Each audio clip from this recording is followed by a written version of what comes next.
Oh, hi. You're listening to Mansplaining Feminism. If you've tuned in on purpose, thank you. If you tuned in by accident, please stay. You might like it. And if you do, please share far and wide with family, friends, colleagues, perhaps even a neighbor. We would really appreciate it if you do. You can also follow us on Twitter on @mansplainingf. Not sure what would happen if you follow us on Twitter, but it would be great to have you there. And it is certainly great to have you here. Mansplaining Feminism. The idea is that I explain feminism to my good friend Billy, who says he knows nothing. We will go through feminist texts from the 19th century until yesterday. I have studied feminism myself, and that makes me more than qualified to explain everything about it to everyone. Perhaps it is a little arrogant for me to assume this, but then again, it wouldn't be mansplaining if it wasn't. Today's episode, Valerie Solanas, SCUM Manifesto. Men are shit. Hi, how are you? I'm fantastic. How are you doing? How was your week? I'm very excited. My week was nothing compared to this moment that I'm experiencing right now. Okay, are you ready for the SCUM Manifesto? Oh, the SCUM Manifesto. I've been practicing. I've been getting ready. I'm very interested in how you see the SCUM Manifesto and Valerie Solanas. Well, I love the title already. I love the title. And I got to say, the titles of these texts I've been working on are very, very good. Feminine mystique. Yeah. Brilliant. The second sex. It's like the second sex. Brilliant. Okay, so now the SCUM Manifesto. So this is by Valerie Solanas. Okay, she was born in 1936, New Jersey girl. New Jersey. She said later on that she had a very abusive upbringing. Her father sexually abused her and all sorts of difficulties in her life. But she studied psychology later on, undergrad, and then she didn't finish her master's in psychology because she said she didn't agree with what was being taught. So even from a young, active age, she was not happy with society. And then in 1967, she wrote what some people think stands for, and I think it does stand for, Society for Cutting Up Men, SCUM. Wow, that's another better graphic name, isn't it? Yeah. Betty Friedan, we discussed last week, you can imagine did not like Solanas. Okay. Because it's exactly what she said. She said you shouldn't do. But tell me more about sorry, I've forgotten her name already. Valerie Solanas. She's American. She's American, she was born in New Jersey. And New Jersey. And she was born, and then you said that she was exploited, and then you said in 1967 she wrote this text, but what happened in between? In between, she was in that she did undergrad, but she was in and out of homelessness, on the streets. Right. Sometimes had a home, sometimes had a job, sometimes did it. She wasn't from a stable background like Betty Friedan was, for example. Okay. She was very, very much on the margins of society. And this manifesto was actually a manifesto. And it was something she walked around selling on the streets for like $1, I think. And I think she charged men $2. So she must have experienced all of the worst manifestations of that horrible version of masculinity. You're saying that she was abused, and then if she was on the streets, and she must have... That's a good way of putting it. Yeah, that's a good way of putting it. I actually didn't think of that. But yeah, she must have seen the worst of the worst. Definitely. Right. And she published it herself. So this was not like some, bestseller like Feminine Mystique. This was something she published herself. She walked around New York selling it.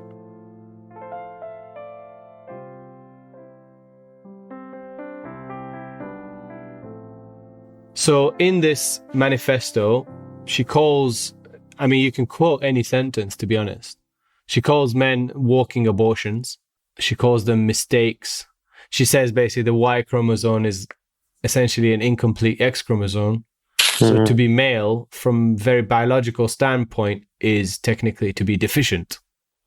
She says, and I don't know how much I disagree. I'm interested in how much you disagree. She says the male is completely egocentric, trapped inside himself, incapable of empathizing or identifying with others, or love, or friendship, affection, or tenderness. In a way, if you step out of the text, she is not satirizing, but she's doing what is done to women in a lot of feminist texts, like saying, what's the issue with women? How do we sort out women? She's like, no, stop talking about women. Look at these morons over here. The males. Right. And her point, a general, if you can sort of extrapolate one point, it is that men, or the male, as she says, are defined by lack of something that women have, which is she's a complete 180 from Freud and many others who argue that it's the women who lack something that men have. So you were saying a few weeks ago that Freud was saying women lack a penis. Penis envy, yeah. What is it that, according to Solanas, that men are lacking? So much. So much. Everything. So like essentially she says or? Everything. Breasts is one of them. Womb is another one. Everything that men do, the aggression, the activity that men have, and she says, men like to screw everything in front of them, is to make up for this fact that he is not female. So he's not just lacking in, he's just specifically she's saying that she's lacking, man is lacking in the things that woman has. Everything. And he knows it, and he can't handle this lack. And because he can't handle this lack, that's why he throws himself into this aggression and doing all this stuff, screwing people and saying bad things about women. It's because deep down he wants to be one, and his insecurity of not being one is what creates it. So one of the things that even like a lot of people actually agree, I don't know if you agree with this, people say that men, when they are together, like a football locker room or something, where there's loads of men in one space. Lads. The reason why guys get extra laddie is because they are afraid of being with other men and being seen as, like, where some people say being seen as homosexual or just being too affectionate, or they don't know what to do, so they just up the lads. Yeah. So Solana's argument is that, but times 300. Okay. From this, she says basically that this idea that women, the whole thing Betty Friedan talks about, where women should be passive housewives and all that stuff, she says that is because that's what men want to do. And again, I don't know if I disagree. Men want to be passive. Oh, right. I don't know if I disagree, man. You've touched on something which I've been thinking about extremely, especially during the Corona crisis, which is, am I hating this? Am I hating living at home, just watching TV all day, eating? But even more than that, right? She even says, so men want the image of women, they want to be the image of women that they create, because essentially they want to be that. And everything that is opposite of that is a way to make up for it. So war is something like that, right? So the fact that men always end up in war whenever they're in a situation of pressure is to prove this manhood that they're not comfortable with, because essentially they are female. They want to be women. So they're basically overcompensating in an extreme way. Okay. Yeah. She says every man deep down, and this is probably my favorite sentence, which is it's difficult to pull out sentences because it's so awesome. She says every man deep down knows he's a worthless piece of shit. I'm aware of that at the surface level. See? You don't have to go that deep for me to realize that about myself. This is right there on your sleeves. Yeah. Tattooed on your forehead. Yeah. So essentially he can't relate to women and is shit at life, basically. So, right? So he tries to control everything and everybody, like going through, for example, the avenue of money and power, because he can't do anything. He can't give milk, right? Women give milk. Men can't do anything. So he creates this society where he is the breadwinner. And he does things because he's so cool. But really, he's just sensitive because he doesn't have breasts. He doesn't produce milk to feed his child. And this is why fathers are absent. And that's because it's the only way he can be of value. Because by being absent for most of the day and then suddenly appearing and everyone goes, Daddy's home, that's the only worth that he can create for himself because he's such a worthless piece of shit. He has to do that sort of scenario because if he's home all day, he's got nothing to do. He can't do anything. He's just crap. Right. And he just walks around corroding the world with his maleness. Right. Wanting to be women. So another thing he does, this man, male, is he constantly wants to be surrounded by women and loved by them and wanted by them because essentially he wants to be one of them. Mm. Right. And I'm just wondering why this resonates so much with me. Is it because it's objectively true? Or is it because I have no self-esteem whatsoever? I mean, probably a combination of the two. It's underrated. He says, like, she says, I said he because she says a lot he. So he always conforms, right? So men conform to whatever's happening around them. So in any situation, like the lads situation, they try to fit into that group. They don't want to say anything too controversial and too outside because he's insecure. And then I think she goes into things that you might disagree with. You would definitely disagree with. He says everything that man's created, including religion, is a way for men to have a goal, which is heaven. And it keeps the woman tied to men through these rituals to get him there because he feels shame at not defending himself enough against his sexual impulses. Sort of put that outside himself. But she breaks from de Beauvoir. So Simone de Beauvoir talks about how women are not allowed access to this transcendence, right? Right. She breaks from that completely, as you can already tell probably, that because men just lack any worth whatsoever. It's not about lack or sort of a limited range of feelings. Well, it's all about insecurity, shame, and basically men are only defined here by things they don't have in relation to the female. Right. Including female parts and female abilities.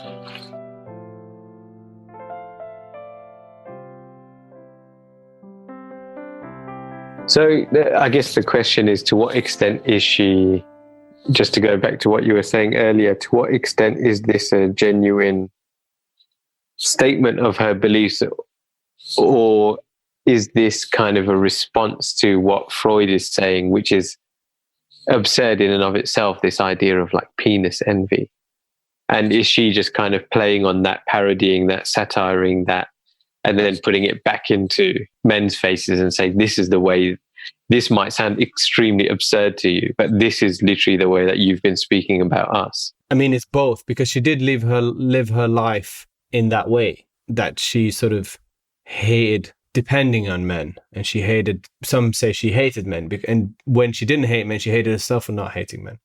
So this SCUM Manifesto was both of those things, I think, at the same time. On one hand, it was a manifesto for women to wake up and realize that they are the ones who are worth something, not men. But I don't know to what extent the men are absolute worthless pieces of shit was genuine or a play on, like you said, the things that were written about women. Right. But she says she gets, after all of this, men are pieces of shit, she gets to the scum bit. Okay. She says scum should take over society. And so here it becomes about the sort of, I told you last week that it's linked to socialist movement. So this is very much, again, about taking over society. It's not just women rising up against men, but this is scum, take over society, remove what she calls the money system. Because like you heard before, the money system is just a way for men to control and show power, because essentially they can't be women. Take over the airwaves. She says, interestingly, she says, destroy so-called great art. She's very critical of this male artistic scene. Okay. And creative scene. Where is she? Oh, she's in New Jersey, so it's kind of... And what she's in New York period at this point. This is the 60s, late 60s. Okay. 67. So she says, everyone in SCUM, so SCUM is made up of women, but also they are going to be connected to, there's few people that are in SCUM, that are allowed into SCUM. Some men are allowed in. These are some of the examples she says are allowed in. Let's see if you would make it into SCUM. Number one, she says men who kill men. Okay. So murderers. Yeah, who kill men. Murderers who kill men would make it in, potentially. Scientists who she says work on constructive programs, so not like weapons and stuff. because we need scientists, writers who promote SCUM goals, gay men, men who give things away for free. And then she says, again, another fantastic thing. She says, men who attend turd sessions. What's a turd session? Turd sessions are sessions where men sit around in a circle and say the sentence, I am a turd, a lowly, abject turd, and then list away reasons why he's a turd. And then he'll be allowed in. If that satisfies the women. If I was going to make that list, it would probably be through that final channel. I think that's probably the most realistic option for me anyway. And she continues, right? So she says she's against civil disobedience. She wants criminal disobedience. She says we're going to kill men until the money system is gone. After that, we don't need to kill men. Okay. And this was not a very famous text because, as you heard, she was selling on the streets, right, for $1 or whatever it was. Right. But she became famous in 1968 because she shot Andy Warhol. You know Andy Warhol? That was her? Yeah. Oh my God. Yeah, so she shot him. I had no idea that was her. She came into his apartment, right? Yeah. Through the lift, and then she shot him in the stomach, and he had to have surgery. I mean, he survived, right? But I had no idea that it was, bloody hell. It was a big thing. So in 68, when she shot him, she became she became huge. Yeah. And that sort of also split the National Organization for Women, because a lot of people in that defended her because they said she sort of typified this female rage that we need. Right. Obviously, Warhol it's extreme. fits into the categories that she described. I mean, he was a homosexual man, for example, no? Yeah, but I think, so it's not clear why, but I think she said something along the lines of she hated how much she needed him or something like that when they asked her why. So it was personal, it wasn't to do with But it was to do... So I think she had a script and she gave him a script through someone else that she knew, and then he didn't look at the script. Okay. And basically, I think she hated herself for the amount that she needed him. Right. So... that's why she shot him. She was also, I don't know how much of this, I don't know how psychiatric diagnosis was done then, but she was sent to prison after shooting him, right? Obviously. So she was not sent to prison, actually. She was sent to psychiatric hospital. Right. Because and during her psychiatric test, they noted that she was very intelligent, but she was diagnosed with paranoid schizophrenia. Right. And even after that, she was let out only a year or so later. Oh. And then she continued to threaten Andy Warhol and was arrested again. Oh my God. Yeah, she died at 52 and apparently died of pneumonia. And when they found her, she was like sitting next to her bed and she'd been dead for 5 days. Maggots were eating her. So that's what a journey. That was actually a very emotional journey, man. Yeah. I'm serious. For some reason, that one really... It hits you though, don't it? Because I think a lot of people go, no, come on, it's too much. I think a lot of men would read it and go, I mean, I don't understand that the biological stuff might be wrong, but she's not far off. Yeah. I don't know about the scientific reasoning, but a lot of it is correct. So what was the reaction to her text that she was distributing? I mean, a lot of this stuff, I guess, I don't know, but is it more that they had a huge impact after they died, or did they have She had an impact after she shot Andy Warhol. So the text became very, very famous. Right. And it split the feminist movement, you could say, between radical feminists who said enough is enough of this sort of cozy, we should love men, blah, blah, blah, and we should actually just destroy society and take it over and change it so that it supports the rights of women. Right. So it split those two. And obviously people like Betty Friedan who said, this woman is mental. What is wrong with you people? Right. To support her is to discredit the feminist movement. To support it is precisely what the patriarchal sort of class want, because they want you to support Valerie Solanas so that they can say, look at these people, they're literally calling to cut men. Right. Which is kind of like the stereotype now, isn't it, to be honest with you, still? Yeah. Exactly. When someone says, I'm a feminist, or, it's used as an insult almost, right? Because these things come to mind that they're going to be burning Hating bras and hating men or... Yeah. I don't think Valerie Solanas would burn bras. She'd choke a man with it. Right. Yes, he's hardcore. Turd. But yeah, that's a turd. I like the turd meetings. If we had a turd meeting now, I think I would say I am a turd. I'm worthless. And this is why. And I would go like through... the alternative ending of Spartacus. I am a turd. No. I'm a lowly abject I am a turd. Yeah. So I don't actually know what I would list. I would list quite a lot. I don't think this podcast is long enough. That should be a separate podcast. Yeah, the reasons why I'm a turd. With special guests of your wife and everyone that knows you, just to contribute things that you've forgotten. Yeah. Well, that's it. That's Valerie Solanas. Thanks, man. That was very good. What's next?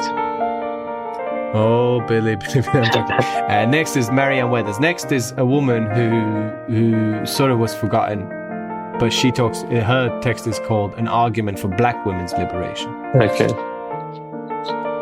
So you can imagine what that's about. Fantastic. Look forward to it, All right. bro. See you next week. See you next week. Bye.